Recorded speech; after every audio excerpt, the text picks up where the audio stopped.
Hello and welcome to the CFB Super Show, brought to you by the FTN Network. I'm your host, Walter Waddell, aka Dub Deuces 85, and it's true. We are out here.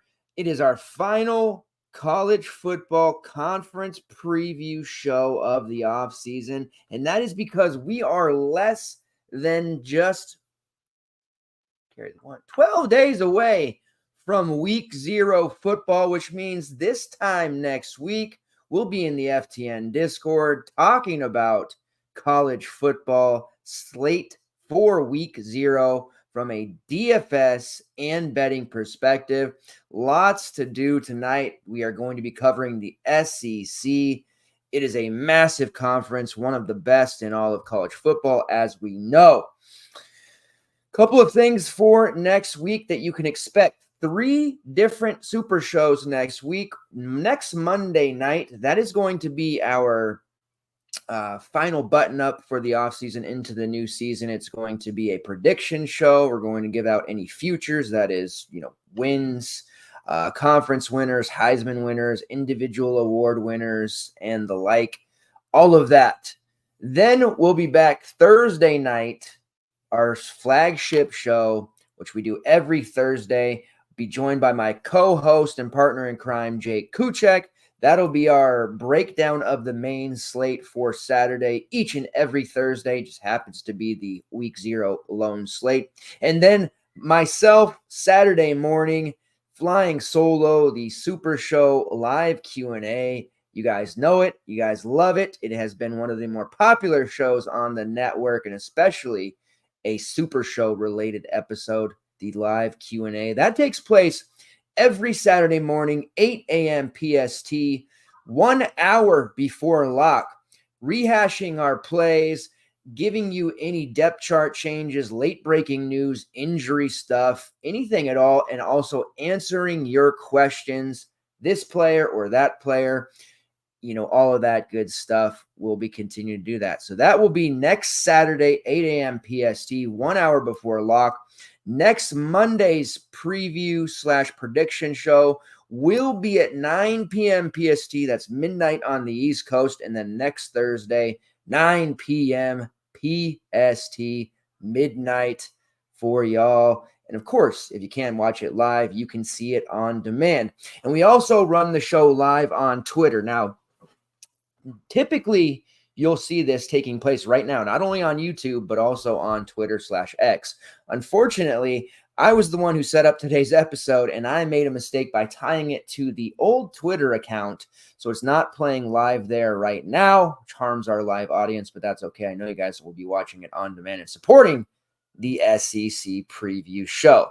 So that's everything going on. If you don't know where to find me, or you just happen to mosey on in here, or you found your way in, looking for information about college football and you don't know who I am a niche sports extraordinaire. I've been in the industry for quite some time, dating back all the way to 2013 now. It's crazy. 2013. Crazy to think it's been over a decade when I started out just talking about college basketball into college football, betting wise, DFS wise, season long, all of that good stuff. Have been doing this a very long time, and I hope you guys stick around. If you're watching on YouTube, please make sure you smash that like button and subscribe to the FTN Network, where you will be able to find all of my video and streamable content, and over at ftnfantasy.com, where you'll find all of my written content and projections this season.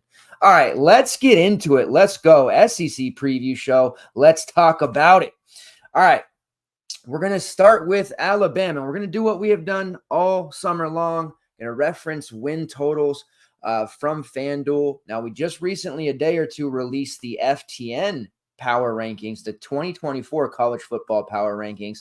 That is, again, powered by our FTN data and model. That's a simulation model, basically runs 10K plus simulations. What you'll see there is updates each and every week, and that'll be collecting data from games, snaps, all of that stuff each and every week. There will also be a betting model that is up, run by our great Frank Brank. So lots of good stuff happening there.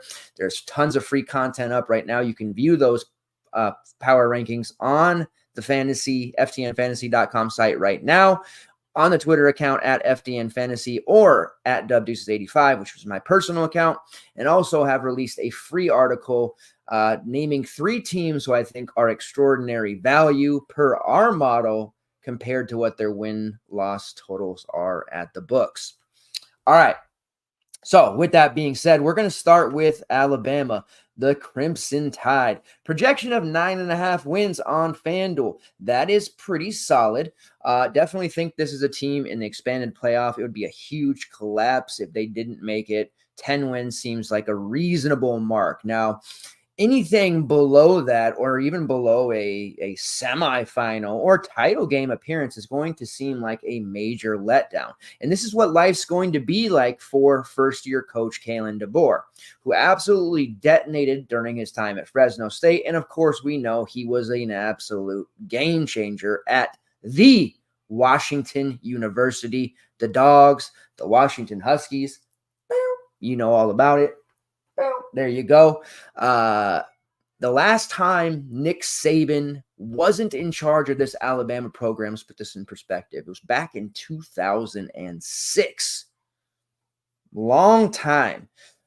These are impossibly large shoes to fill for DeBoer. If anyone can do it, it's probably him. But the 17-year reign of terror by Saban is over, and all he had to show for it was 16 straight years of top 10 finishes, 6 national titles, 9 SEC titles, and for good measure, 4 Heisman winners.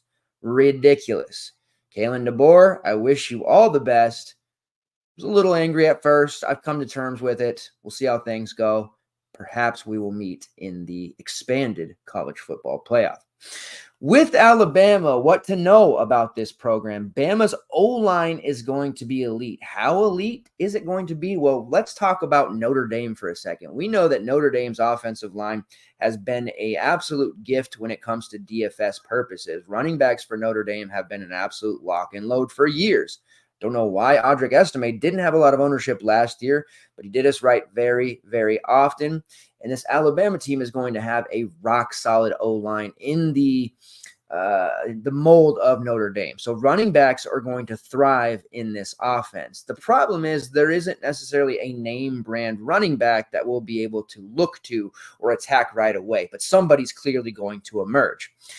Don't want to get ahead of myself, though. Let's start at quarterback, where we'll have Jalen Milroe, a Heisman candidate to be sure. 2,800 passing yards last year, 23 touchdowns to 6 interceptions.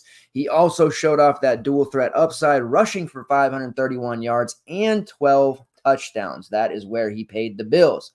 Got benched early in the season, got a wake-up call, but he definitely figured it out. This is Milroe's team to lose. At running back, their top 2 rushers are gone. That is a really tough situation. Now, we know Jam Miller will be in the mix, who rushed for 200 yards, but he's not really, at least to me, looks like a guy who can be an everyday back or every down back, a bell cow-esque type of guy. I just don't see that for Jam Miller happening. Will certainly share carries, and there'll be times where, he gets short yardage work and will be productive. But price-wise, if we're talking about a guy where, this is Alabama running back, he's going to get RB1 touches, the DK and FanDuel price him at like $8K plus, I'm simply not going to be interested. I'll let other people do that, but that's not going to be me with Jam Miller. Now, I do have a lot of interest in Justice Haynes, youngster there. I think he's the one who kind of reaches out and seizes that RB1 job. But again, he and Jam Miller are going to share that workload. Haynes rushed for 168 yards and 2 touchdowns a season ago. One of them will have to be the guy. It remains to be seen who that'll be. My money is on Haynes for now.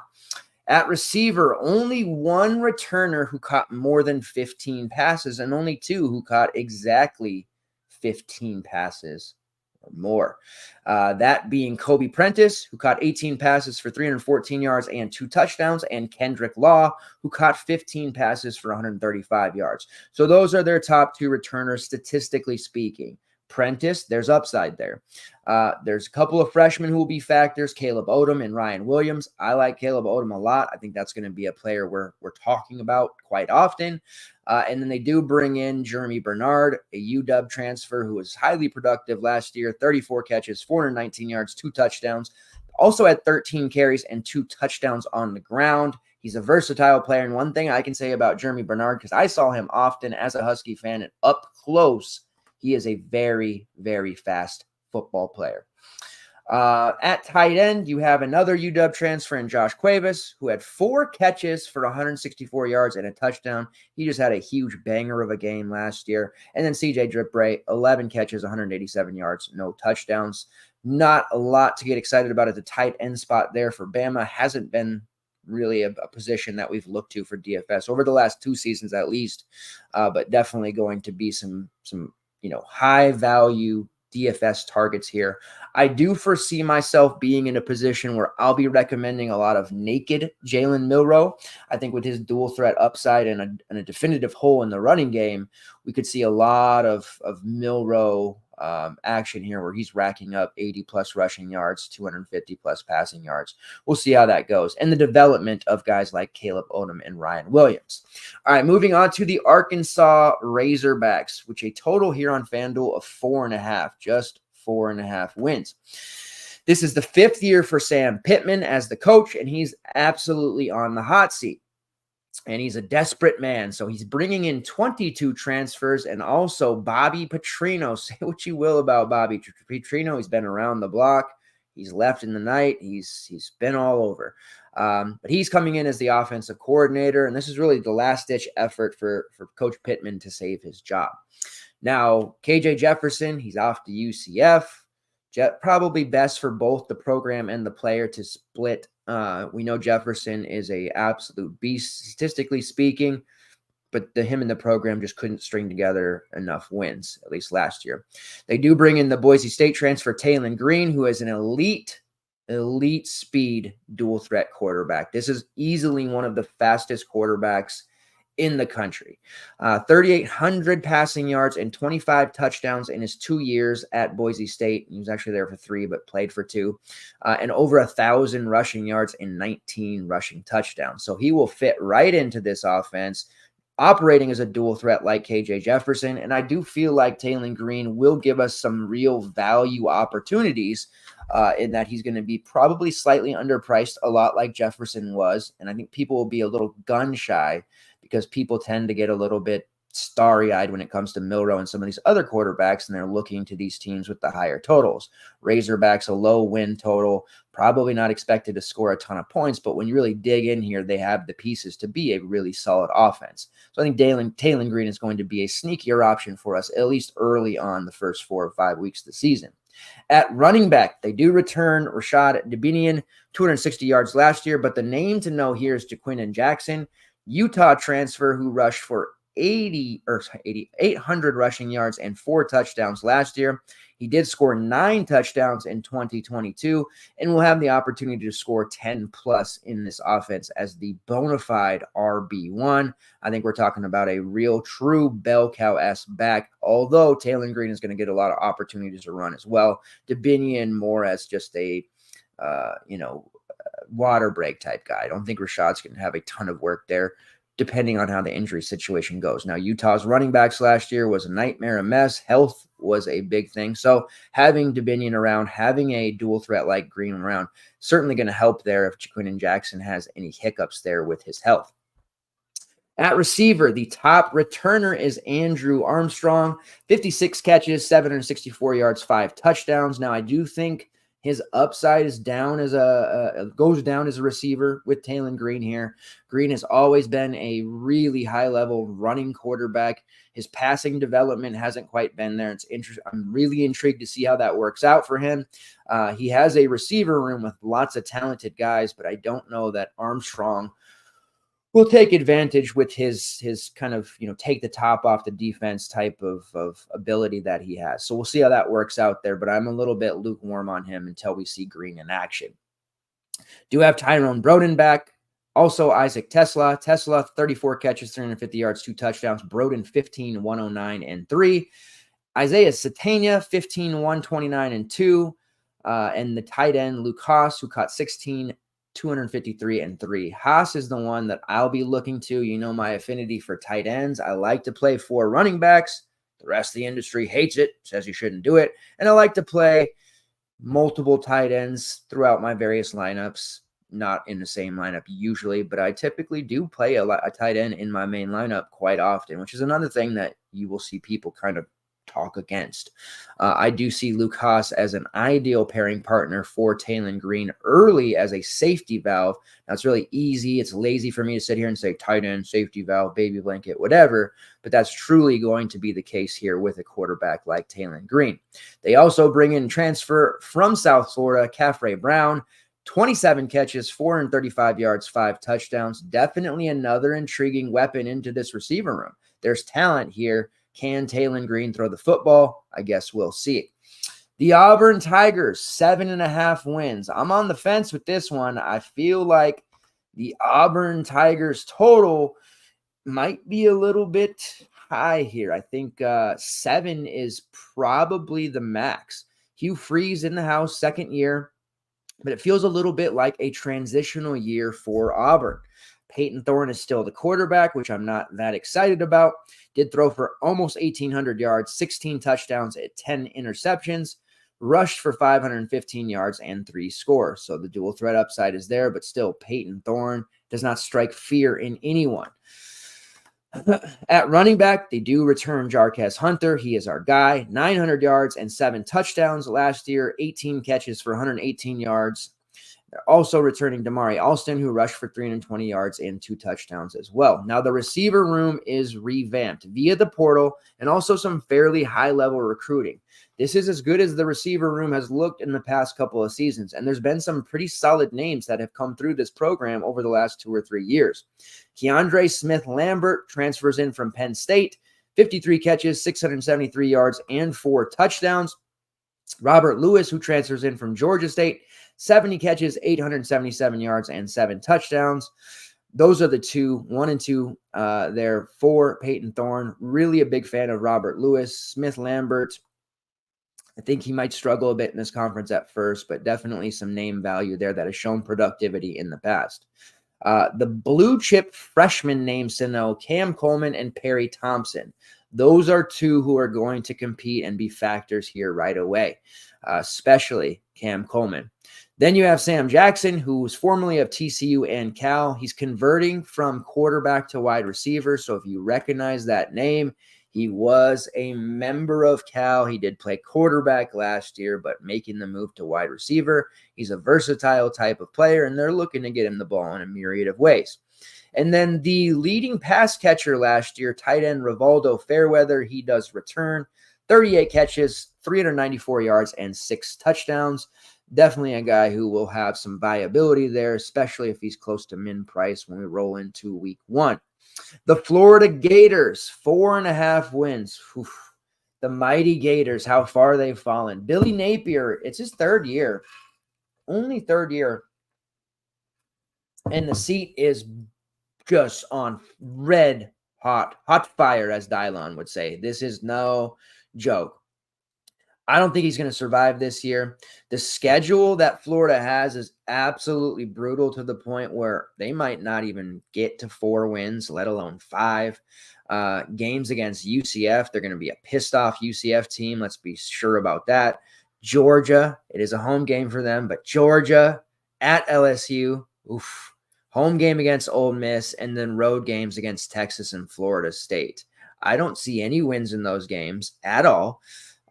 This is going to be absolutely brutal. The schedule for Florida is practically a death sentence for Billy Napier.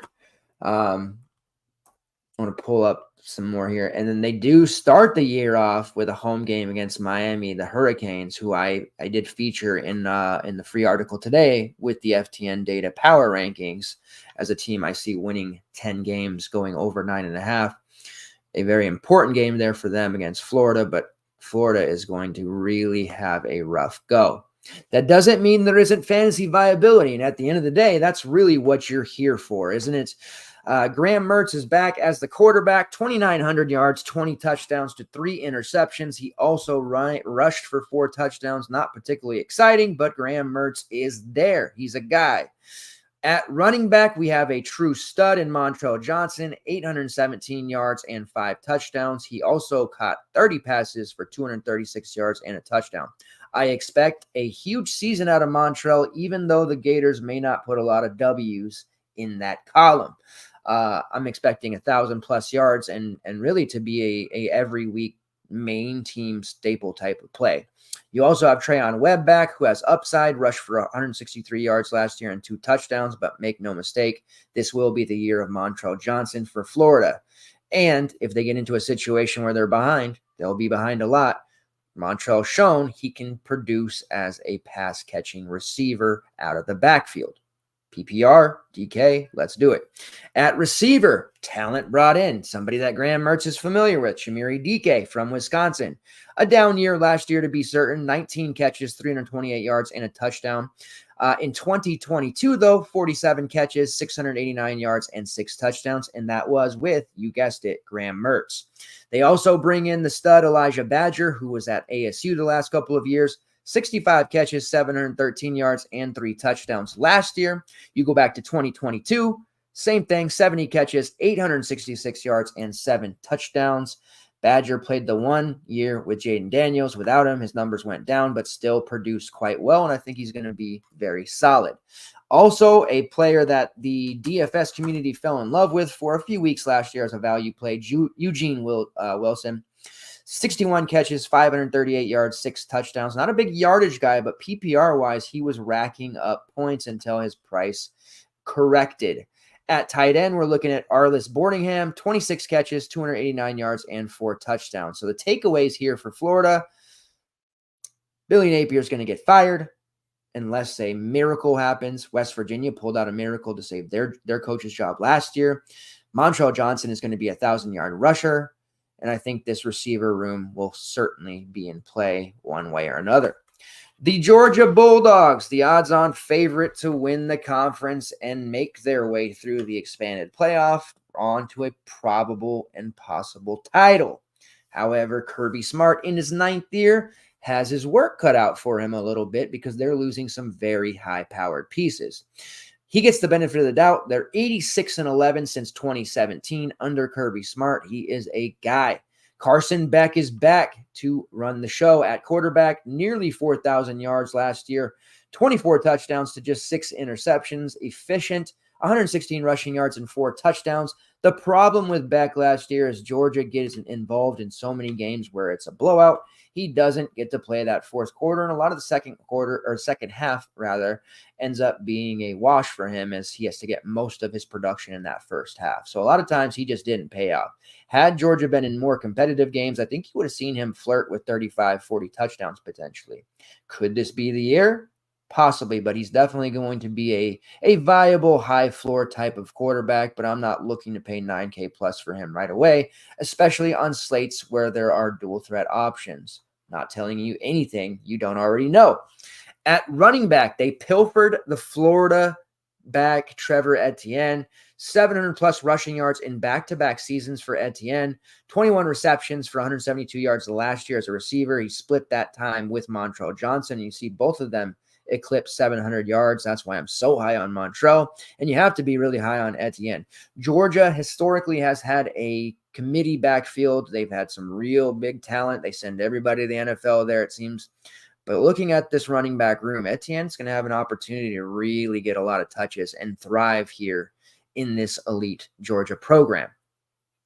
At receiver, transfers galore. They had to retool. They've lost a lot of pieces. Not only is Brock Bowers in the NFL, Ladd McConkey gone in the second round, and then their two-headed running back monster of Dejon Edwards and Kendall Milton also gone. So you're losing a ton of production. Most programs would have to take a huge step back, but with the advent of the transfer portal, in all of the ways that you can build a team nowadays, they're able to retool on the fly. And a program like Georgia is always going to recruit well. Somebody in the freshman and sophomore group is going to step up regardless. However, the transfer class is certainly strong. Colby Young comes in from Miami, Florida. There was their WR3 last year, but highly productive. London Humphreys, WR2 at Vanderbilt. Michael Jackson, a USC transfer, got buried there in that deep USC receiver room. And then a SuperShow favorite, tight end, Benjamin Urasek, transferring in from Stanford. I love Benjamin Urasek. He is a strong candidate to grab some of those targets left behind by Brock Bowers. You also have Oscar Delp returning, who is a very good option in his own right at the position of tight end. 24 catches, 284 yards, and 3 touchdowns. Expect Urasek and Delp to share those. But Urasek, you give me a 3K, 3.5, maybe even 4K Benjamin Urasek in this offense, I'm all over it. Returning receivers to know, Dylan Bell, Dom Lovett, and Arian Smith. Bell, 355 yards. Lovett, 613. Smith, 153. So there is weapons here, and it's Georgia. You know, they get the benefit of the doubt until further notice. Kirby Smart is just that damn good. All right, moving on to the next team, the Kentucky Wildcats. 6.5 wins is the projected total here on FanDuel. Mark Stoops in his 11th year. Now, Kentucky's offense, it's going to take a slight step back. But where they're going to be immaculate strong is on the defensive front. Their strength is certainly going to be on the pressure they're able to get on the defensive front.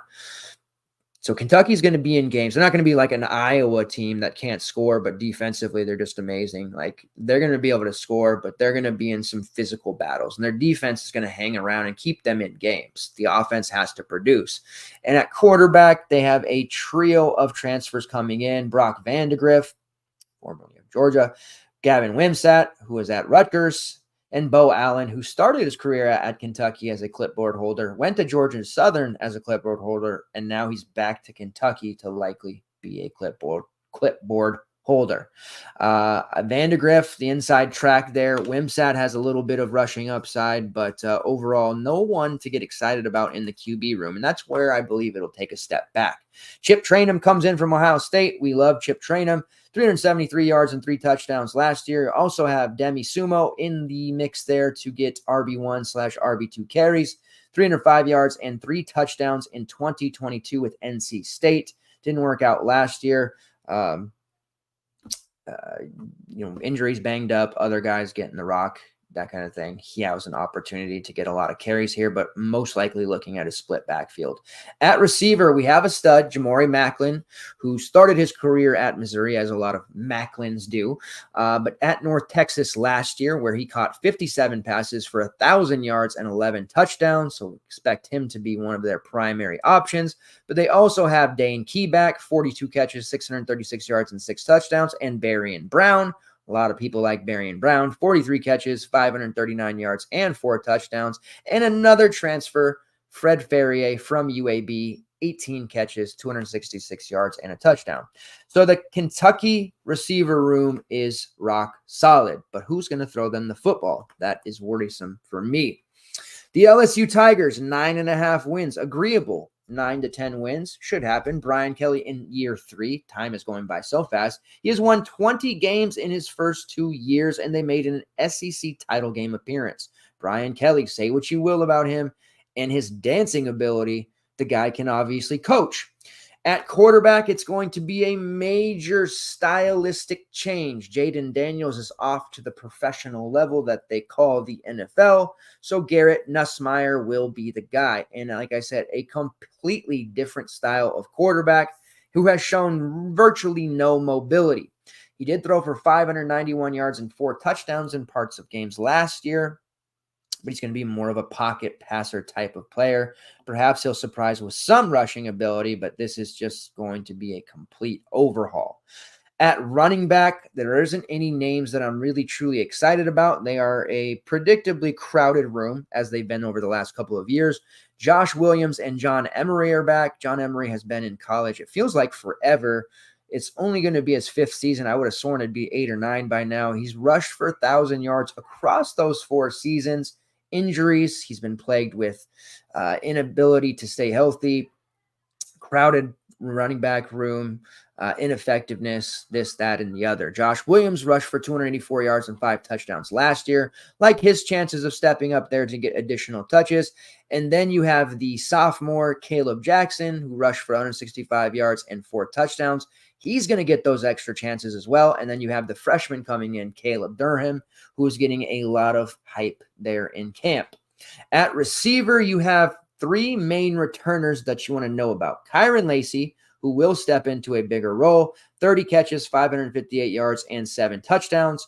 Chris Hilton, 13 catches, 225 yards, and 2 touchdowns. And tight end Mason Taylor, who had 36 catches for 350 yards and a touchdown. Then you have 2 transfers to know about. Xavier Thomas, who was at Mississippi State last year, where he caught 40 passes for 503 yards and a score, and C.J. Daniels, Liberty's top receiver last year, 55 catches, 1,067 yards, and 10 touchdowns. Daniels, Lacey, and Thomas trio is going to be lethal. If Nussmeier can be any kind of consistent throwing the football and the running game can be adequate, this receiver room is going to put up a lot of points once again. We've grown accustomed to that over the last, 6 years. Let's keep it going.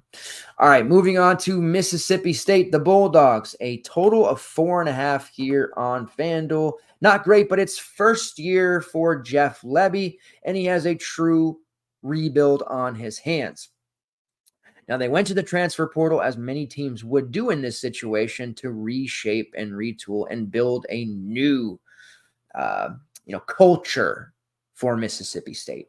At quarterback, they'll be rolling with Blake Shapen, who was at Baylor the last couple of seasons, threw for 2,200 yards and 13 touchdowns last year, 3 interceptions and 4 rushing touchdowns. He does have dual threat upside, which is not something we've been used to at Mississippi State with all the years of the air raid. We'll see how things work out, but I do like Shapen, and I think he'll be a fine option here for us throughout. At running back, Key Lee is back, who rushed for 500-plus yards in 2021 with Penn State. He's fallen off since, health issues, guys ahead of him. We'll see if he takes a bigger role in the offense, but the main name to know here at running back is Devon Booth, who transfers in from Utah State. 805 yards and 6 touchdowns a season ago. He will get first crack there for the Bulldogs. At receiver, there are 2 primary transfers coming in. One is Kevin Coleman from NC State, 26 catches, 362 yards, and 2 touchdowns. And then you have Kelly Akaharai from UTEP, who had 48 receptions last year. You might say, okay, but 1,000 yards and 7 touchdowns. A deep threat, a guy who can stretch the field, a really good option. If Blake Shapen can get some sort of consistency here, especially on the deep ball, I think Kelly could have a really nice season here. And Mississippi State will be in a golden opportunity for us as DFS players to stack them a little bit, because they're going to be behind a lot. So, naturally they'll throw the ball more. That leads to more opportunities. We'll see what pricing is like, but this Mississippi State team is one that I don't have a lot of interest in the betting market. I have no confidence in them to win games, but I am certainly looking at them from a DFS perspective. You do have Jaden Walley returning. Walley was an absolute stud right after COVID, right before COVID, 700-plus receiving yards in 2020. Real cheap guy, has shown flashes, still in the program, but really fell out of favor. See what he is able to do as he's stepping up here. He's going to be buried on the depth chart likely once again, but I like to reference him still each and every year, as long as he's still playing college football, because he was a late season winner for us a few years ago. So a special affinity I have there for Jaden Walley. And then the tight end, Seydou Traore. Now, he had to sit out last year because he was under the archaic transfer rules. So not sitting out, all that. You don't have to sit out anymore, basically.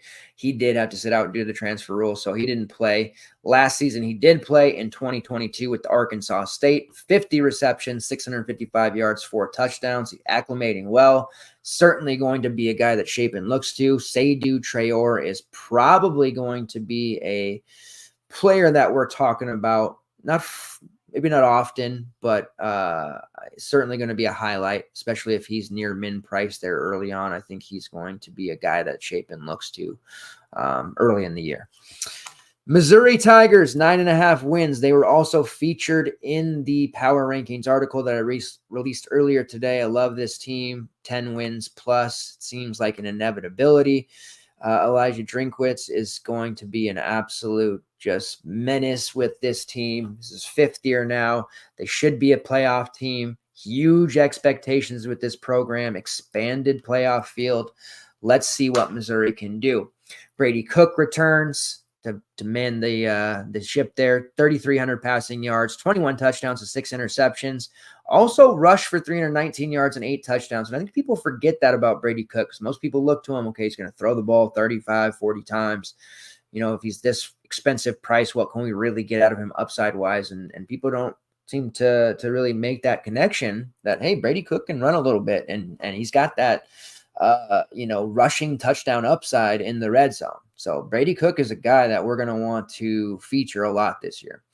At running back, Cody Schrader's in the NFL, the all-everything back, one of the best in the SEC last year. But have no fear, Drinkwitz went into the portal and got 2 very good, very productive backs. One being Marcus Carroll by way of Georgia State, where he rushed for 1,300 yards and 13 touchdowns. He also caught 23 passes for over 230 yards. So that pass catching ability, that's important in our running backs, because the 4 running back lineup cannot succeed and cannot be profitable without 1 or 2 running backs capable of catching balls out of the backfield. Carroll is one of those guys. Nate Noel transfers in from Appy State. He was there forever. 834 yards and 5 touchdowns last year. A very consistent option. Look for them to share the load. At receiver, you have the great Luther Burden, who is a surefire early round NFL draft pick and is going to put together a just ridiculous season this year. It would be a huge letdown if Burden didn't get 100 plus receptions, didn't rack up over 1,500 receiving yards, and didn't score 12 plus touchdowns. That is really what I'm looking for here from Luther Burden. 86 receptions last year, 1,200 yards and 9 touchdowns. Shouldn't be that hard, honestly. He has a nice supporting cast in Theo Weiss, who caught 49 passes for 682 yards and 6 touchdowns last year. Mookie Cooper, 36 receptions, 447 yards. And then you have the always steady Marquise Johnson, 13 catches, 383 yards, 3 touchdowns, and Mekhi Miller, 11, 148, and 1. At tight end, Brett Norfleet, 18 catches for 200 yards and 3 touchdowns, and that's a name that's getting some chatter there in fall camp. At tight end, I think Norfleet has an opportunity to be a pretty sneaky DFS option on a week-to-week basis. Certainly not somebody that I'm going to fall in love with by any means, but when we need some value later in the season and pricing gets really tight, Norfleet is that guy that I think we can maybe look to there in this dynamic offense. Yes, I like tight ends. Oklahoma Sooners, 7.5 wins. That is their total there. I'm a little indifferent on the Sooners this year. Brent Venables in year 3. At quarterback, it's going to be a major step down without Dylan Gabriel. They do have Jackson Arnold, who is the likely QB1, 563 yards, 4 touchdowns. He also rushed for 116 yards. They do have Casey Thompson also in the mix there, formerly of Texas, Nebraska, and FAU. So we'll see if he's able to push Arnold.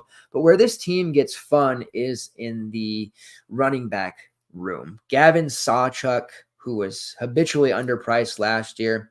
We had our ups and downs with him, but get ready for the ultimate Gavin Sawchuk season. He rushed for 744 yards and 9 touchdowns last year. He's going to be a 1,000-yard rusher. No doubt about it. He is an absolute amazing long-term prospect, but also for like our staple running back plays that are very, very important to us here at the Super Show. Gavin Sawchuk is going to be that guy.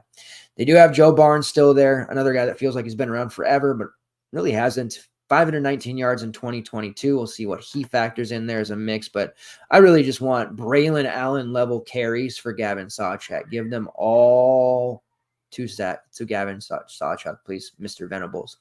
At receiver, the bad news recently, Jaden Gibson, who was an upstart receiver last year, 14 catches, 375 yards, and 5 touchdowns. He has been lost for the season after suffering a serious knee injury just a few days ago. definitely a bummer there, but this receiver room is talented enough to absorb that loss and still keep on ticking. They do dip into the portal, bring in Burks from Purdue. Now, Burks had 47 catches, 629 yards, and 7 touchdowns. He was a bit of an early season DFS darling. He had that big, early week 1, week 2 games. And he kind of just fell off the rest of the season. But Burks in this offense, dynamic enough, he should definitely be a guy again. And then you have the trio of returners, Nick Anderson, who produced 38 catches for 798 yards, 10 touchdowns. Andrew Anthony, who was now healthy, 27 catches, 429 yards, and a touchdown. And Jaleel Farouk, 45 catches, 694 yards, and 2 touchdowns. Now, the receiver room is talented. This is a marquee room, but we have to temper expectations slightly because of the QB downgrade. Now, Jackson Arnold may turn out to be an absolute stud, highly productive, whatever happens. Maybe Casey Thompson steps in. But I don't think any of us can sit here and say that losing Dylan Gabriel to those evil Ducks of Oregon isn't going to cause this Oklahoma offense to stagnate at times. It certainly is. Sawchuk is going to be a big play for us, but that receiver room is going to have to produce with Arnold or Thompson to keep that defense honest. And I do think Arnold will be adequate enough. I'm a little bit leery of just how much above adequate he steps, but he has the tools and the arsenal to do so if he's able to. All right, Ole Miss, the Rebels, total of 9.5 wins. Coached by Lane Kiffin, the Lane Train, in his 5th year, believe it or not. Time is flying.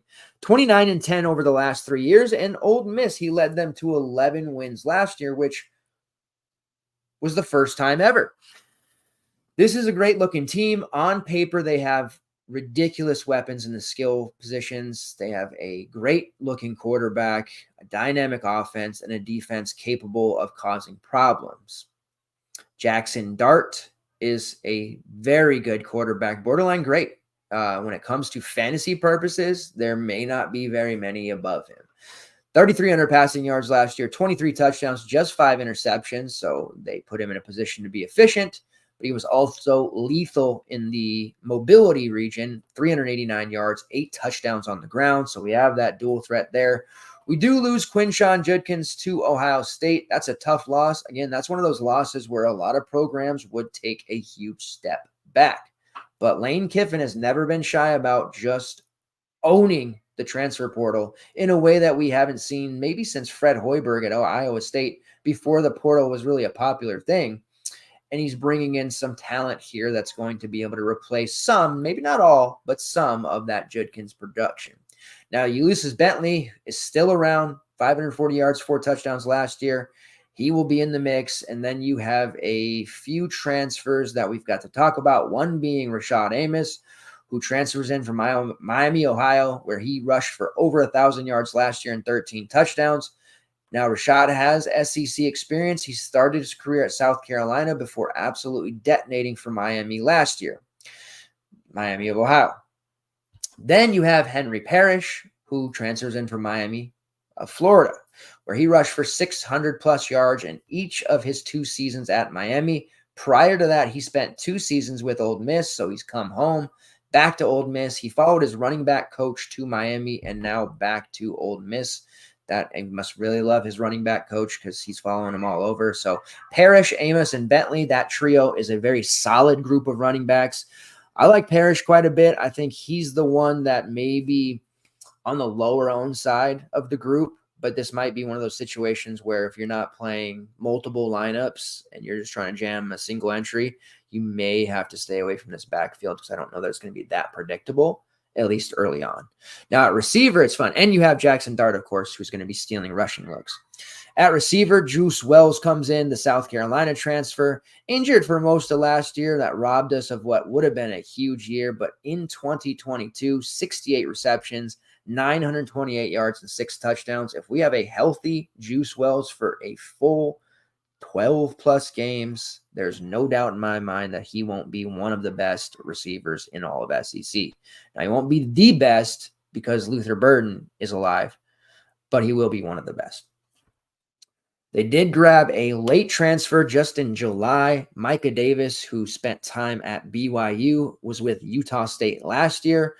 36 receptions, 628 yards, 6 touchdowns. It's a pretty big year for him. At BYU, he got more carries, obviously, the triple option. Wasn't much of a receiver there, but he definitely produced for Utah State. The receiver room is deep for this team. A late addition like that, where does he fit in? Most reports say that he's going to be a special teamer. So there's going to be times where when we're hard up for value, we might see a player like Davis cheap and think, well, he produced at this spot. Can he produce here? We just have to keep in mind his role on this team isn't going to be a lot outside of special teams. Unless there's injuries, which there certainly has been to this Ole Miss receiver room. They have had some really elite, high-level receiver rooms over the past 2 or 3 years, but we haven't got full years out of those receivers at all because of injuries that have happened. So we'll see what happens. But Micah Davis, late transfer addition, kind of stash him away for later and see if an opportunity comes for him midseason or late. Also bringing in a couple of other transfers, Devin Price, who was at Texas A&M, Deion Smith, who started his career at LSU back in 2021. Didn't work out there. He went the JUCO route, and he did a little something like become the JUCO All-American, one of the best receivers in all of junior college last year, stepping into a role with Ole Miss. And then there are 2 returners, Trey Harris, who was just a tick under 1,000 receiving yards last year. The official stat line there, 54, 985, and 8. And Jordan Watkins, 53, 741, and 3. Both of those guys are back. And then you have my guy at tight end. I know, another tight end, Caden Prescorn, 30 catches, 450 yards, and 4 touchdowns. Now, we loved Prescorn during his time at Memphis. Did a little bit of everything. Throw the ball a little bit, a little Cordell Stewart action. But he's a true blue tight end here. Injuries kind of slowed him down early last season, but he got going. A healthy Caden Prescorn. This receiver room is deep. Juice Wells, Deion Smith, Trey Harris, Jordan Watkins, and Caden Prescorn. Then you have Micah Davis looming there. Like, if you can put a guy on special teams who had nearly 700 receiving yards last year, you have a ridiculous amount of depth in your receiver room, and that is going to come in handy as the season wears on for this team. All right, moving on to South Carolina, the Gamecocks. 5.5 wins, the projection there. I don't know about that. I like South Carolina, but Shane Beamer in his 4th year, just not too sure they're going to put wins to the table. Redshirt freshman Lenora Sellers, the expected starter, flashed rushing upside and a backup role last year as a change of pace type of guy to Spencer Rattler. So he has the inside track to being the starter, and he definitely has talent. They also bring in a couple of transfers, Darius Bevel, who is from Oklahoma, more of an emergency quarterback guy, and Robbie Ashford, who spent 2 years at Auburn. In his first year at Auburn, he showed elite rushing upside and spent a lot of time scoring massive fantasy points for us at a cheap price. Last year, he couldn't beat out Peyton Thorne, though, so keep that in mind. And it got to the point where he was barely playing at all. Unusable fantasy asset. We'll see if they give a quick hook to Sellers here and how that works out. But Ashford, certainly a player to be aware of, at least know that, hey, he's at South Carolina now. If Sellers were to get hurt or is ineffective and they turn over to Ashford, I certainly would want to have massive shares of what I expect to be a near min-price quarterback. At running back, they have 2 very strong options. Raheem Rocket Sanders coming in from Arkansas.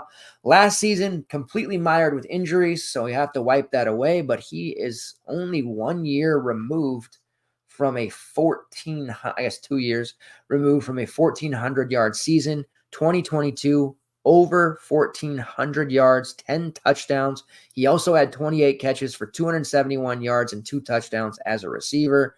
A healthy Rocket Sanders is an amazing elite option. You look at the SEC, they say it's the best for a reason. You look at even the projected bottom tier teams and the talent that they have, it's ridiculous. Also bringing in Oscar Attaway, a North Texas transfer who rushed for 738 yards and 6 touchdowns. North Texas had a committee backfield for many, many years. Attaway was a part of that, still produced at a high level. Now it's a little bit smaller with the two-headed, what I presume will be a two-headed monster of Sanders and Attaway. Both should be productive, but Sanders is the one to watch. At receiver, Nick Harbor is the main returner. Now 12 catches, 195 yards, 1 touchdown. You might be saying, why am I highlighting him? He is a sophomore, former 5-star. The talent is endless. Breakout season ahead could happen. Statistically speaking, this is another one of those teams, a la Mississippi State, where I don't know that a lot of wins will exist, but this is a team that we're going to want to look at mini stacking because they're going to put points on the board. Now, they hit the transfer portal very, very hard. To replace Juice Wells, it's not easy to do, even to hurt Juice Wells and Xavier Leggett. They went in the portal. They get Jared Brown from Coastal Carolina, Delvion Campbell from Nevada, and Gage Larvadain from Miami of Ohio, in addition to Amari Huggins-Bruce from Louisville. All 4 of those guys had over 300 yards receiving last year. Jared Brown being one of the most productive, 58 catches, 740 yards, and 4 touchdowns. Campbell, 600 yards last year. Larvadain, 700. And Huggins-Bruce right around 315. At tight end, you have Josh Simon back, 28 catches for 250 yards, 2 touchdowns. And an intriguing name to know, another tight end, Brady Hunt, who is a Ball State transfer. Missed all of last year with a serious injury. He's back now. He's acclimated to this program. Good things are being said. He did have 46 receptions for 500 yards and 5 touchdowns in 2022, and I could foresee a similar output for him in a Gamecocks jersey. All right, moving on to the Vols of Tennessee, coached by Josh Heupel. They have a projection of 8.5, which I think is fair. I just want to say one thing and one thing only. It is Nico season. I hope you guys are ready for it. Nico Iamalavia, and you're going to have to practice saying that name. You don't want to butcher it. He showed massive dual threat upside, limited backup opportunities behind Joe Milton last year, but in the bowl win over Iowa, 3 rushing touchdowns, threw for 151 and a score. Against that Iowa defense, 151-1 plus 3 rushing touchdowns. That might as well be like 10 touchdowns against anybody else, right? Very, very excited. I'm in my notes. I put, I'm hyped because I truly am. I can't wait. In the recent scrimmages and practices, Nico hasn't been playing, but have no fear. He'll be ready. He's going to absolutely just take over. And this Vols offense has, time and time again, been one of the most fantasy friendly in all of college football. At running back, Jalen Wright is off to the NFL. We were just using him in preseason, a few days ago. Dylan Sampson projects to take a huge workload with Wright gone. 604 yards, 7 touchdowns, 17 catches for 75 yards and a score for Sampson last year in a, secondary role. Expect him to flirt with 1,000+ yards, no doubt.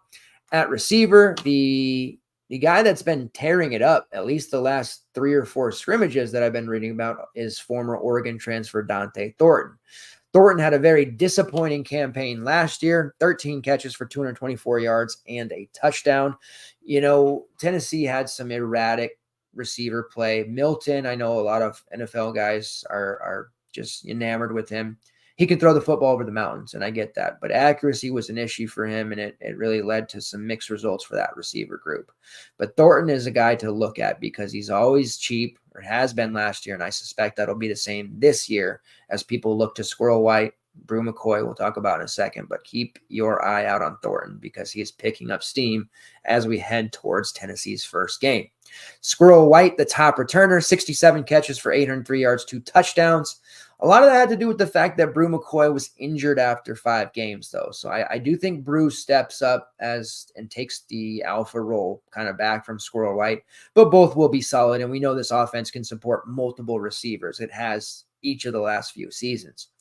McCoy produced 17 catches, 217 yards and a score in 5 games last year, but in 2022 with the Vols, that was his first after transferring in from USC.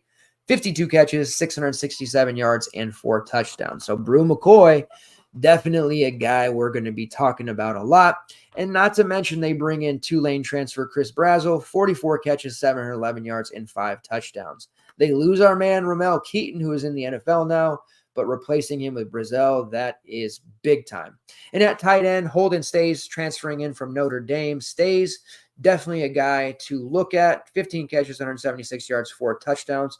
The tight end in this offense has been fine, nothing special, but we're certainly going to be targeting Nico and his receivers a lot, especially when it comes to large field GPPs. All right, Texas, the Longhorns, 10.5 wins. A aggressive projection as they head to the SEC. 4th year for Steve Sarkisian. Quinn Ewers is back. 3,500 yards last year, 22 touchdowns and 6 interceptions. Now, Arch Manning is there. You know, he doesn't have to necessarily look over his shoulder at Arch, right? But he is waiting in the wings to take this Texas program over. Barring an injury, this is Ewers' show. And I feel like I should say that as we head to the season so people don't get any crazy ideas, because the Message Board Geniuses Twitter account, which is hilarious, you should follow it if you don't already. I know there's a lot of troll posts there, but there's a lot of people who are calling for Arch to still get out there in any capacity possible, and it's just not going to happen. He did have a spectacular spring where he was dominant. The guy can play. The kid can play, obviously. But Quinn Ewers, at least for one more season, this team does belong to him. Now, at running back, we have suffered a few major injuries in that running back room. C.J. Baxter and Christian Clark. Now, Baxter was the projected, starter with Jonathan Brooks off to the NFL. Baxter coming in, he was going to be the guy. Suffers a catastrophic injury, will miss the season. And then a talented freshman coming in, Christian Clark, suffers an Achilles injury just a few days later. So those two will be out. So you have 3 names that you want to know. One being Jaden Blue, who rushed for 400 yards and 3 touchdowns last year. He also caught 14 passes for 135 yards and a score. He's going to be that first RB1 guy for now. I did tweet out some names when this first injury to CJ Baxter happened, but Blue is what most people expect to be the guy starting out. Then you have Trey Wisner, who's the backup. He's gotten some carries, sparingly. But the name I want to put out there and make known is Jarrett Gibson. Number 2 running back in the entire freshman class. So obviously stud pedigree. I think he's going to push Blue fast. I think he's going to push him immediately. And I think he's going to be so good that they're not going to be able to keep him off the field. I think that Blue will still earn a solid amount of carries and touches, but we've seen this Texas offense. They've been able to support multiple running backs, and we've seen guys they've gone 3 deep at times in competitive games.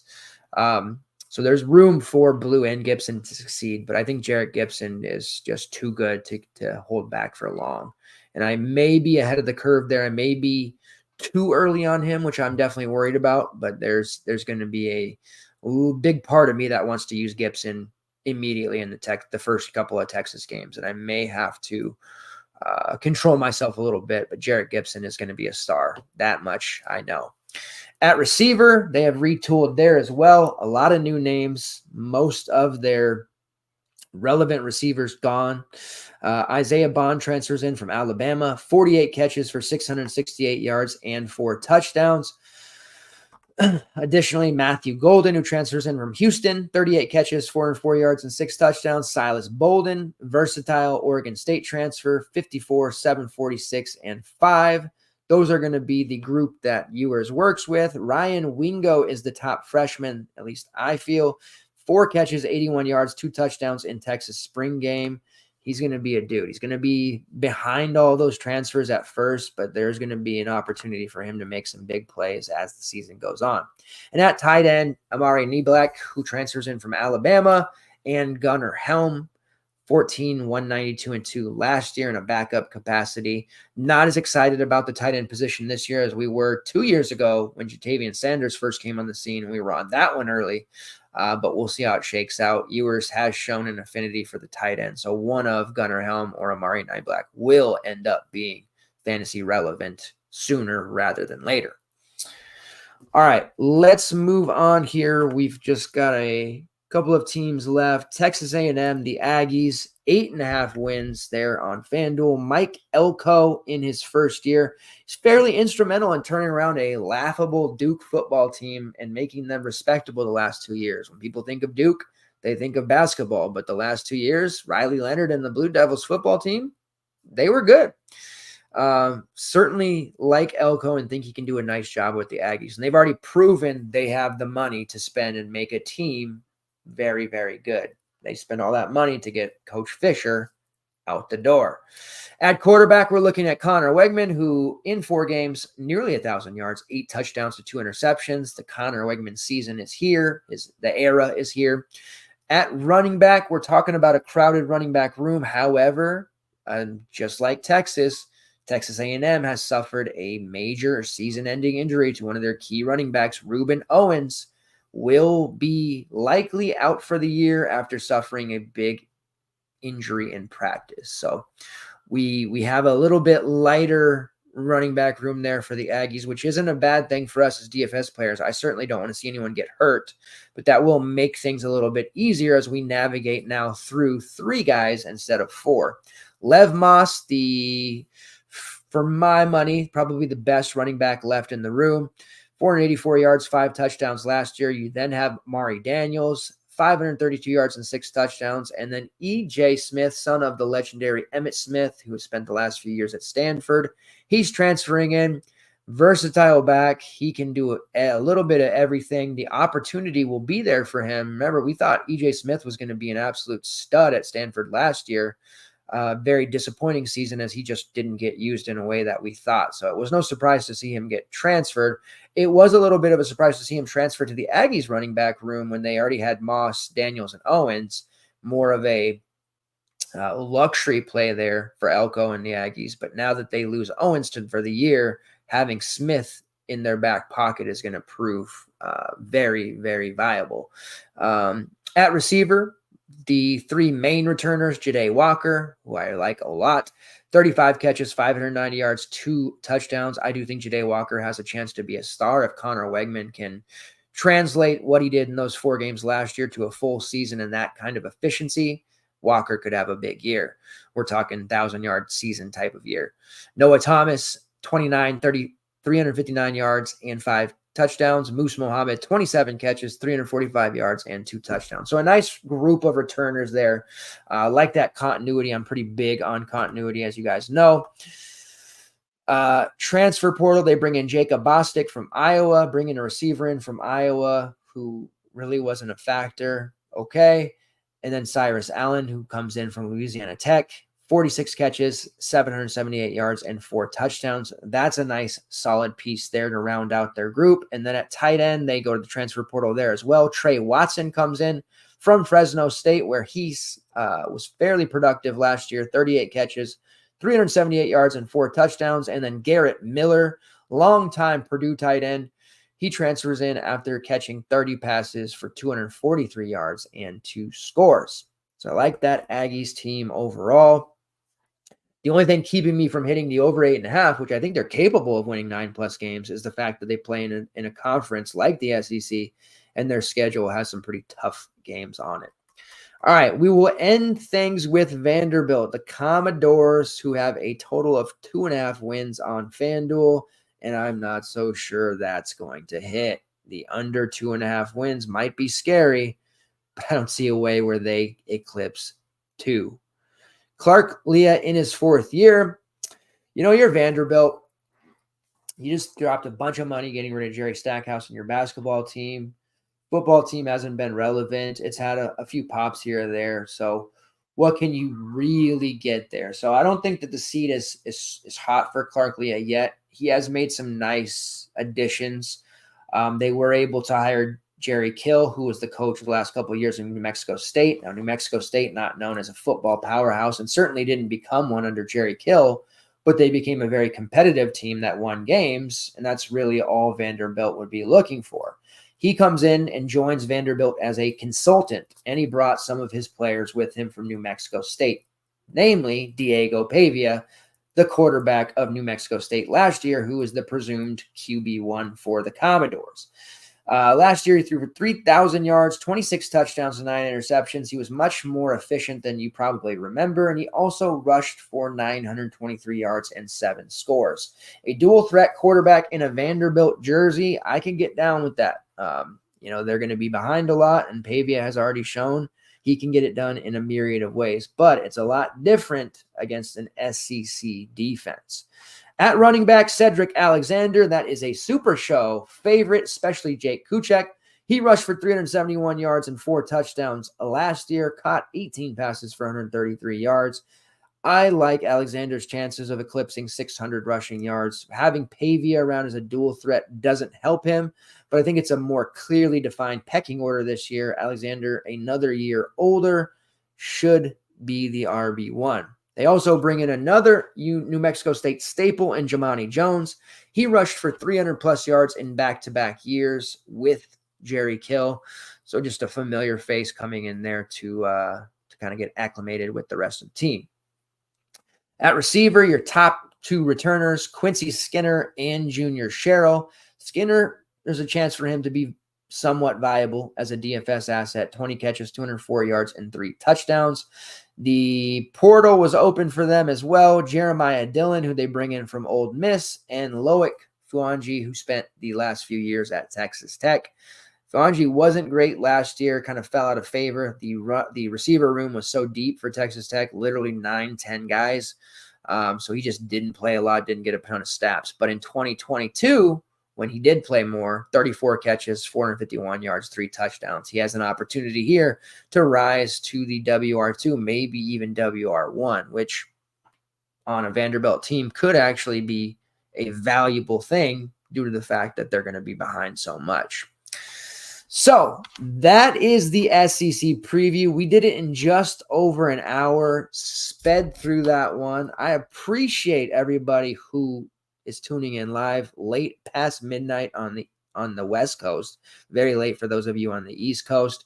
It has been an absolute fun experience this summer, breaking down the offseason of college basketball, breaking down all the previews of the conferences for college football. You guys have shown me love, which I always appreciate. But now it's time to roll up our sleeves and get down to business.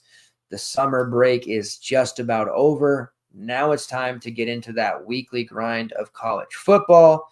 And then before you know it, it'll be Halloween. You'll blink, and then day one of college basketball, and then overlap, and we'll be grinding each and every day.